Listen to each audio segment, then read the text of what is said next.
नमस्कार, मैं अनुज नरवाल। 25 सितंबर को ताऊ देवीलाल की को लेकर सम्मान दिवस मनाया गया, लेकिन दो अलग-अलग जगह पर बनाया गया चौटाला परिवार की तरफ से।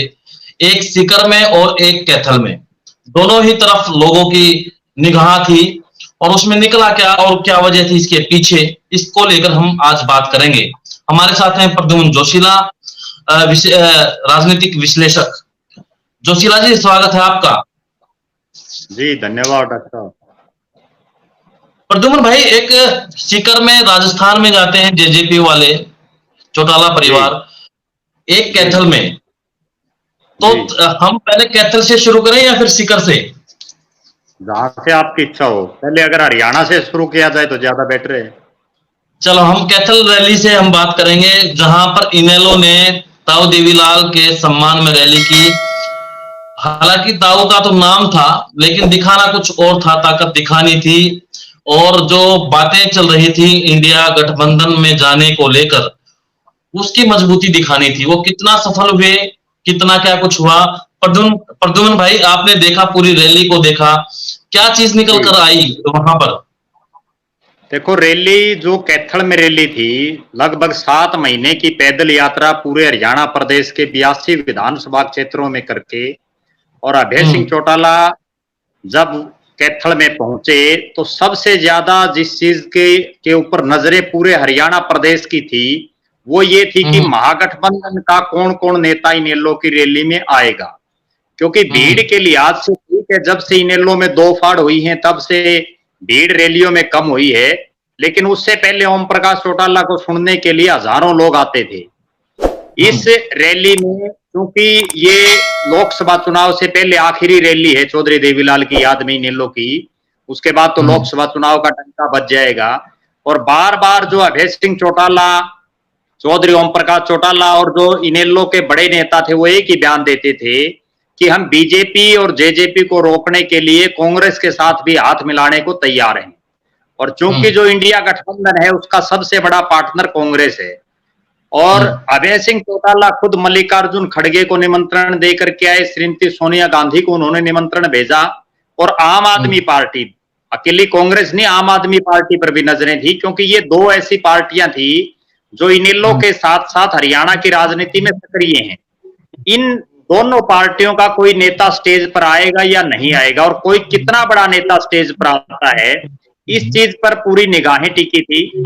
लेकिन हुआ कुछ नहीं। वहां स्टेज पर ना कांग्रेस का कोई नेता आया, ना आम आदमी पार्टी का नेता आया। महागठबंधन के भी कुछ एक वो सदस्य आए जिनकी इंडिया गठबंधन में कोई बहुत ज्यादा अहमियत नहीं है। जो इंडिया महागठबंधन के मुख्य जो लोग हैं, उनमें से कोई भी नेता उस मंच पर दिखाई नहीं दिया, जिससे निश्चित रूप से 7 महीने की अभय सिंह चौटाला की जो मेहनत थी, उस पर एक बहुत बड़ा प्रश्न चिन्ह लगा, उस पर पानी फिरने का काम हो गया। क्योंकि रैली से पहले अभय सिंह चौटाला और ओम प्रकाश चौटाला जी ने बड़ी बड़ी बातें की थी। बाकायदा जेडीयू के जो नेता हैं केसी त्यागी, उनके साथ चंडीगढ़ में एक प्रेस कॉन्फ्रेंस भी की थी, और जिसमें केसी त्यागी ने ये कहा था कि इनेलो के बिना महागठबंधन की कल्पना नहीं की जा सकती। लेकिन यहाँ ये बिल्कुल क्लियर हो गया आज के दिन तो कम से कम, कि अभय सिंह चौटाला का जो इंडिया महागठबंधन में शामिल होने का सपना है, वो और ज्यादा लंबा खींचेगा। जी, इसमें जो खास बात और रही, जो दर्शकों को बतानी चाहिए, कि ओम प्रकाश चौटाला ने भी अपनी जो पगड़ी थी, जो देवीलाल से मिली थी, विरासत, सियासी विरासत, वो यहाँ पर अभय सिंह चौटाला को दे दी। तो इस पर क्या सोचते हैं? जल्दबाजी कर दी या सही समय था? जिस तरह से चौधरी देवीलाल ने एक वो दौर था जब रणजीत सिंह चौटाला और ओम प्रकाश चौटाला दोनों दावेदार थे चौधरी देवीलाल की राजनीतिक विरासत के, तब चौधरी देवीलाल ने अपनी जो पार्टी की विरासत थी वो देने का काम किया ओम प्रकाश चौटाला को। और वही सेम समय, क्योंकि अभी अगली साल तो चुनाव हो जाएगा, और ये आखिरी रैली थी, बिल्कुल सही समय पर ओम प्रकाश चौटाला ने ये डिसीजन लिया। उन्होंने अपनी जो पार्टी की तमाम जो जिम्मेदारियां थी वो अभय सिंह चौटाला को दी, और वही सेम बात उन्होंने दोहराई जो चौधरी देवीलाल ने दोहराई थी कि मैं जनता को ओम प्रकाश को सौंप रहा हूं, अगर ओम कोई गलत काम करे तो इसके कान में पकड़ लूंगा, आप मुझे बता देना। वही सेम बात चौधरी ओम प्रकाश चौटाला ने अभय सिंह चौटाला के बारे में कही कि अभय को आपको सौंप रहा हूं, इसको कामयाब बनाएं, अगर यह कहीं कोई गलत काम करता है तो इसका कान खींचने का काम मैं करूंगा।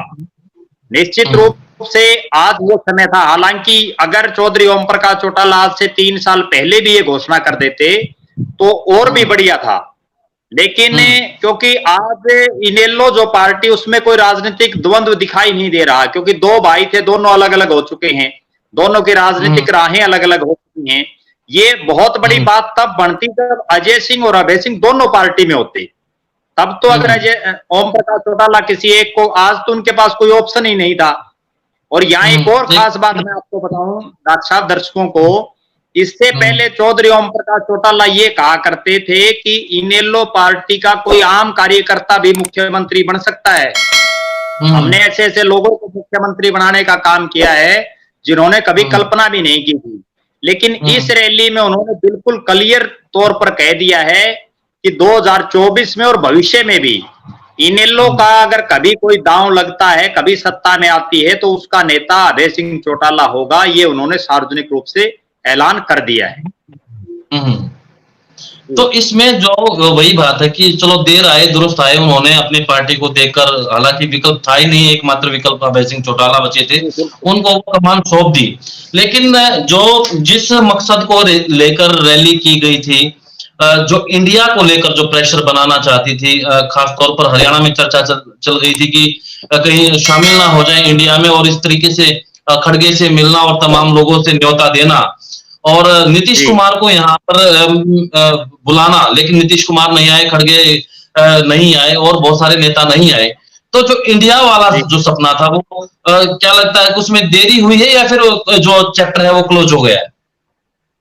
देखो, आज के दिन तो क्लोज तो हम नहीं कह सकते, क्योंकि मंच के माध्यम से भी जब केसी त्यागी जी बोले तो उन्होंने भी स्पष्ट कहा कि ना ही दिल्ली में और ना ही चंडीगढ़ में इनेलो के बिना इंडिया गठबंधन की कोई कल्पना हो सकती। फारूक अब्दुल्ला जम्मू कश्मीर के पूर्व मुख्यमंत्री और बड़े नेता हैं, उन्होंने भी ये बात बिल्कुल स्पष्ट कही। इसके अलावा जो साहिल सिद्दीकी आए हुए थे जयंत चौधरी के प्रतिनिधि के रूप में, उन्होंने भी ये बात कही।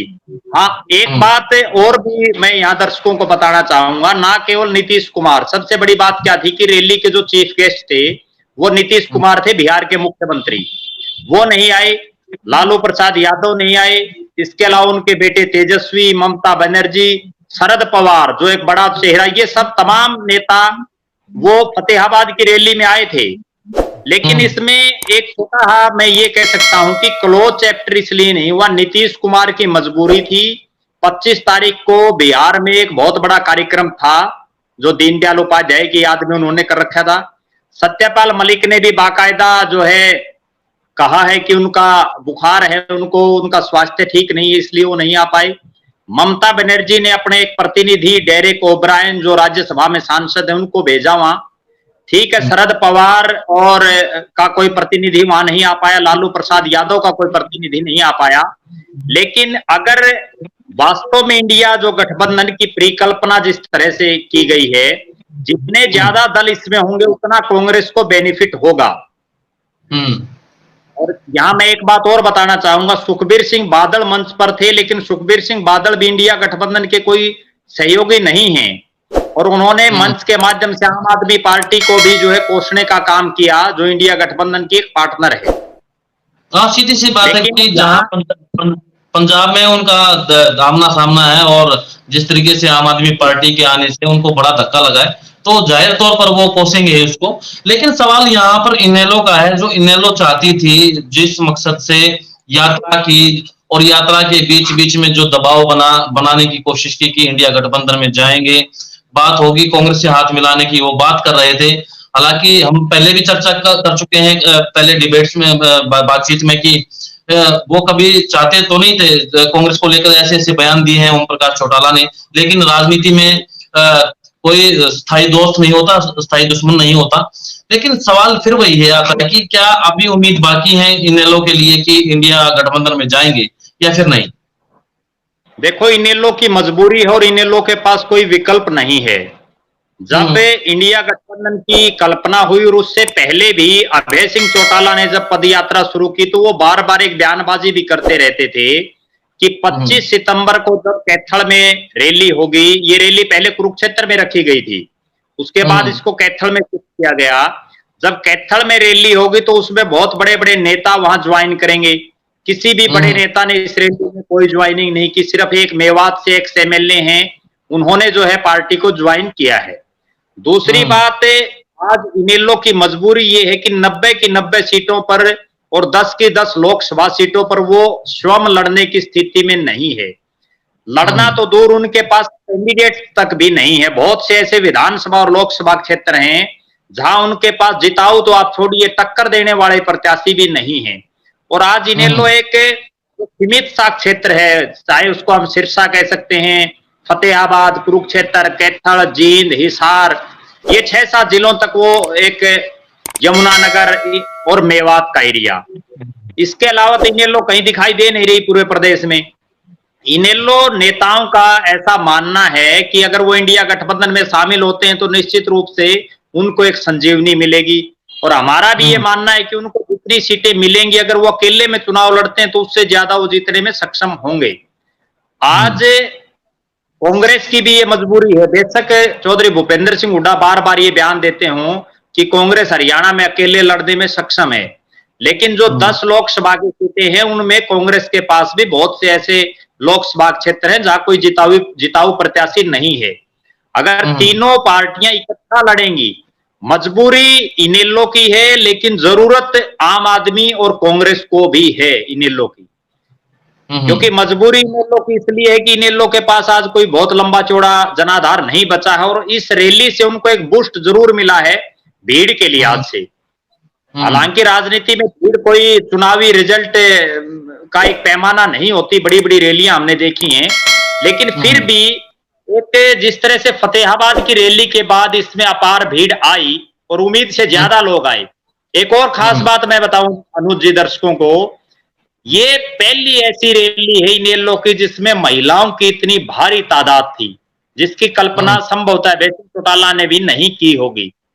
दूसरी, ये रैली ऐसी थी जिसमें अधिकतर लोग जो है, जो टाट हम जिसको बोलते हैं, उसके ऊपर बैठे थे बिल्कुल खुले में, ताकि कुर्सियां लगी। आजकल हम देखते हैं कि अक्सर कुर्सियां लगती हैं रैलियों में, लेकिन इस रैली में बहुत कम कुर्सियां थी, लोग नीचे ज्यादा बैठे थे।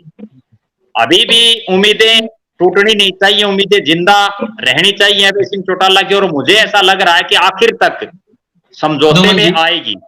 जी जी प्रद्युम्न जी, इसका लबोलवाब जो है पूरे इसका रैली का जो मैसेज था, इनेलो कितना दे पाई, क्या समझ पाई जनता? आपको क्या समझ में आया कि ये मैसेज देना चाहती थी और कितना खरा उतरी इनेलो?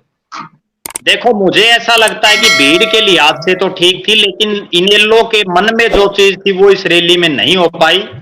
इनेलो ने लोगों को बुलाने के लिए बड़ा प्रचार प्रसार किया, इतने बड़े बड़े नेता आएंगे। हालांकि ये जितने नेताओं का लिस्ट में नाम था, एक कांग्रेस के और आम आदमी पार्टी के नेताओं को छोड़ करके महागठबंधन के किसी साथी का जिसके भी नाम थे, हरियाणा में कोई लंबा चौड़ा जनाधार नहीं है।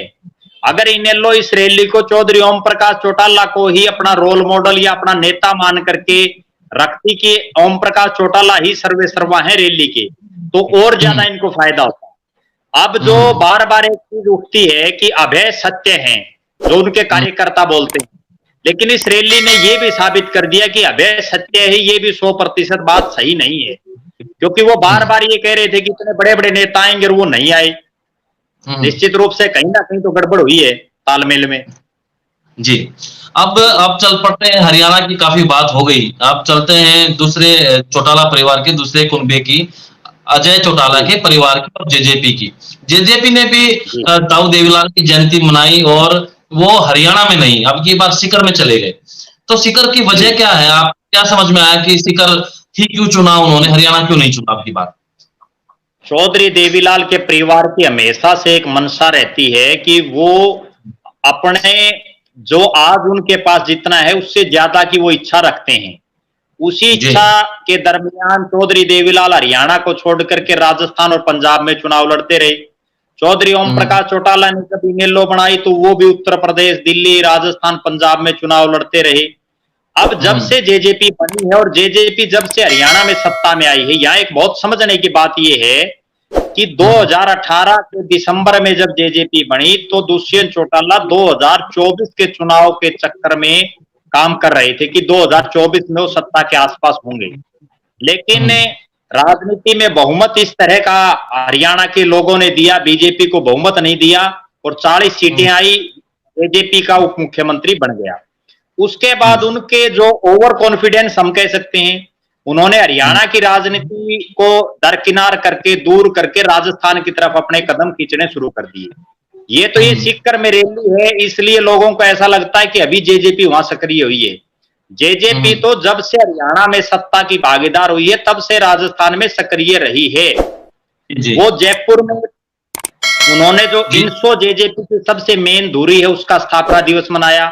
दिग्विजय चौटाला लगातार जयपुर में सक्रिय रहे पिछले काफी सालों से, और ये जो रैली थी ये आज भी उनके दिमाग में एक चीज है कि राजस्थान का वो क्षेत्र जो जाट बाहुल्य है और हरियाणा के साथ लगता है, जहां चौधरी देवीलाल और अजय सिंह चौटाला ने उस क्षेत्र में चुनाव लड़े हैं कई, वहां अपने पांव जमा के जिस तरह से एक भाई हरियाणा में डिप्टी सीएम है, दूसरा भाई राजस्थान में डिप्टी सीएम बनने को उत्सुक है। तो कई वही चीजें जो हरियाणा में रही प्रद्युमन भाई कि जिस तरीके से चाबी से इन्होंने सत्ता की जो ताला खोला, तो कहीं ना कहीं दिमाग में ये चल रहा है जेजेपी के कि जो जाट बाहुल्य है, जहां पर हनुमान बेनीवाल का जो एरिया है, जहां पर वो है, तो एक विकल्प के तौर पर वो आए, और जहां कहते हैं ना हरियाणवी में सूत बैठ जाए तो फिर वहां पे अपना ये खेल जमा दे। और हरियाणा की स्थिति की तरह ठीक है, जिस तरह से राहुल गांधी का भी इसमें बयान है कि नेट टू नेट फाइट है वहां पर, तो ऐसी स्थिति में कुछ हो सकता है यहाँ पर। देखो ऐसा है डॉक्टर साहब, अगर 2018 के विधानसभा चुनाव के परिणामों की बात करें तो वहां 200 सीटें हैं राजस्थान में, कुल 100 सीटें आई थी कांग्रेस को, एक सीट बहुमत से कम रह गई, 73 सीटें आई थी भारतीय जनता पार्टी को, 13 वहां निर्दलीय जीते थे, 6 बहुजन समाज पार्टी के, 3 आरएलपी जो हनुमान बेनीवाल की पार्टी है, 2 कामरेड जो मार्क्सवादी पार्टी के जीते थे और एक जीता था भारतीय ट्राइबल पार्टी का। भारतीय ट्राइबल पार्टी के 2 जीते थे और एक जीता था राष्ट्रीय लोकदल का, टोटल 200 जीते थे। आज अब की बार भी जेजेपी के दिमाग में एक चीज है कि अगर 100, 98, 97, 96 इसके आर बार गेम घूमता है तो कहीं ना कहीं हरियाणा वाला जो हम अभी बात आप कर रहे थे कि सूत बैठने वाली, वो राजस्थान में बैठ सकता है। उसके 2-3 कारण हैं। एक कारण तो ये है कि राजस्थान में आज के दिन हनुमान बेनीवाल को छोड़ के कौन सी भी पार्टी में कोई बड़ा जाट चेहरा दिखाई नहीं दे रहा है, और हनुमान बेनीवाल भी एक सीमित क्षेत्र तक सीमित है। दूसरी बात, जिस क्षेत्र पर जेजेपी की नजरें हैं वो ऐसा क्षेत्र है जहां 1989 में सीकर से चौधरी देवीलाल सांसद बने और देश के उप प्रधानमंत्री बने। उसके बाद 1990 में दातारामगढ़ से अजय सिंह चौटाला विधायक बने, 1993 में वो नौहर से विधायक बने, और 2003 में जब चौधरी ओम प्रकाश चौटाला हरियाणा के मुख्यमंत्री थे तो इनेलो ने वहां से चुनाव लड़ा था और 4 विधायक उनके जीते थे। हालांकि बाद में उनकी पार्टी को बहुत अच्छा नहीं कर पाई। अब जेजेपी के दिमाग में एक चीज है कि जिस तरह से हरियाणा प्रदेश में उन्होंने मार्केटिंग और मैनेजमेंट के दम पर, युवाओं के दम पर एक ऐसा हवा खड़ा कर दिया राजनीति में जिससे जिन लोगों की टिकटें कटी बीजेपी और कांग्रेस से, वो जेजेपी में चले गए, और जिसका परिणाम ये है कि चाहे वो देवेंद्र सिंह बबली हो, राम कुमार गौतम हो, रामनिवास सुरजाखेड़ा हो, जोगीराम सियाग हो, मास्टर ईश्वर सिंह हो, ये तमाम वो नेता हैं जो कभी जेजेपी या इनेलो में नहीं थे, वो कांग्रेस से बीजेपी से आकर के और जेजेपी के विधायक बन गए, जिनके दम पर दुष्यंत चौटाला डिप्टी सीएम बन गए। अब दुष्यंत के दिमाग में एक ही चीज है कि राजस्थान में भी जिन लोगों को बीजेपी और कांग्रेस की टिकट नहीं मिलेगी वो जेजेपी में आ जाएंगे, और अगर 5-4 सीटों का अगर जी, हाँ जी, मतलब यही फार्मूला करेंगे, वहां पे लागू करेंगे। जी बिल्कुल 5-7 सीटों का उनका जुगाड़ बन जाएगा तो कहीं ना कहीं डिप्टी सीएम का पद मांगना उनके लिए आसान हो जाएगा। आप एक चीज देखो अनुज जी, जब 9 दिसंबर 2018 को जींद की धरती, पांडु पिंडारा की धरती पर जब रैली की थी जेजेपी ने, उस समय उनके साथ कोई बहुत बड़े चेहरे नहीं थे जिस तरह से आज राजस्थान में है, और उसके बाद वो 10 एमएलए उनके जीते। वही सेम सिनेरियो आज राजस्थान में है। उन्होंने कलाकारों के दम पर, एक और खास बात बताऊं मैं, ये पहली ऐसी रैली थी जिसमें देवी देवताओं के जय जयकारे इतने ज्यादा लगे जितने नेताओं के नहीं लगे। वो धार्मिक रूप से लोगों को माहौल बनाने के लिए और कलाकारों के दम पर यो हनी सिंह जैसे कलाकारों को बुला करके जो है भीड़ को इकट्ठा करके एक माहौल बनाने में दुष्यंत चौटाला और दिग्विजय चौटाला का कोई सानी नहीं है। उनकी मैनेजमेंट बहुत अच्छी है।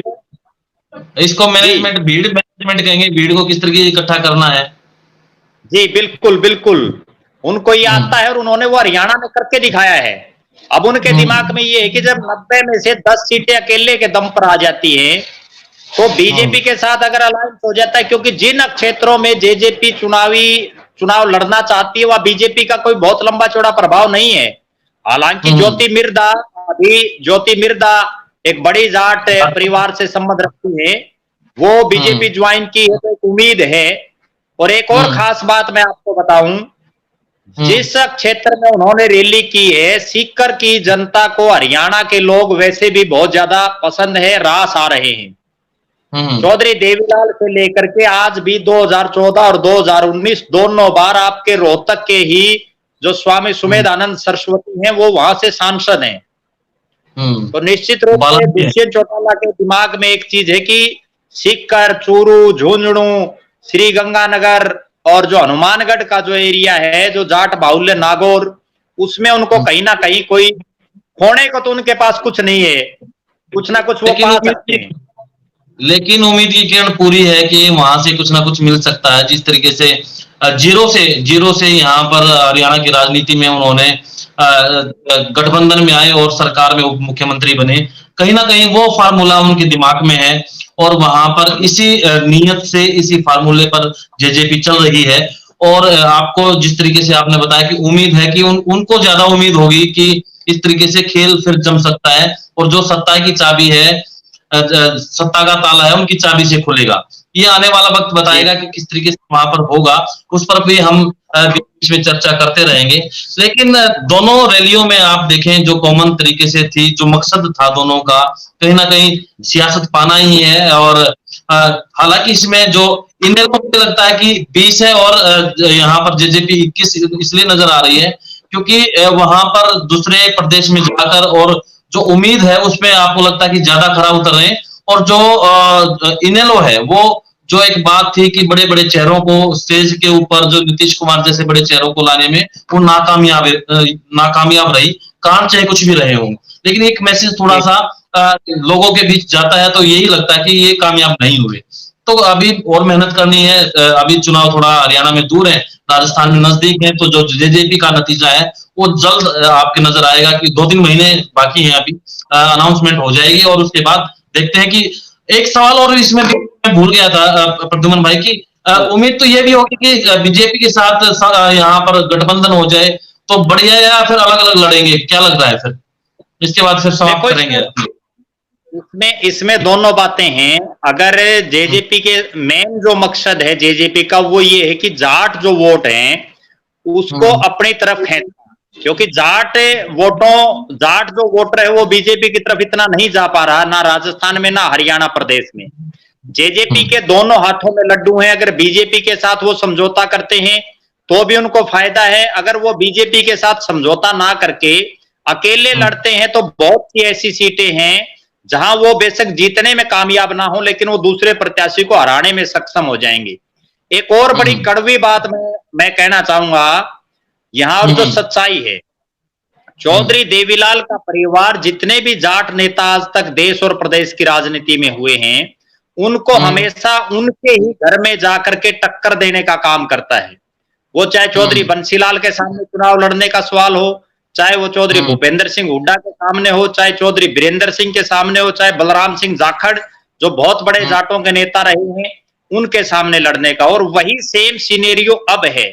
दुष्यंत चौटाला सीधी टक्कर हनुमान बेनीवाल को देना चाह रहे हैं, क्योंकि आज राजस्थान में जाट चेहरों के रूप में हनुमान बेनीवाल सबसे बड़ा चेहरा है सारी पार्टियों का, और उसको जब से जेजेपी आई है तब से हनुमान बेनीवाल भी जेजेपी के ऊपर जो है प्रत्यक्ष या अप्रत्यक्ष रूप से टीका टिप्पणी करते रहते हैं, क्योंकि उन्हें पता है कि ये जीते या हारे, लेकिन हनुमान बेनीवाल का गेम ये बिगाड़ने में कामयाब हो सकते हैं।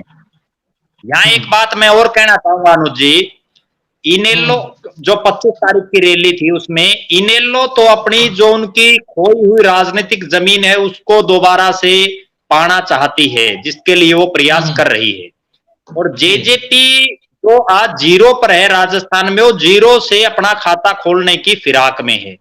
कहीं ना कहीं खाता खुल जाए तो उनकी भी किस्मत जाग जाएगी, इस तरह की मंशा दिग्विजय सिंह चौटाला की है।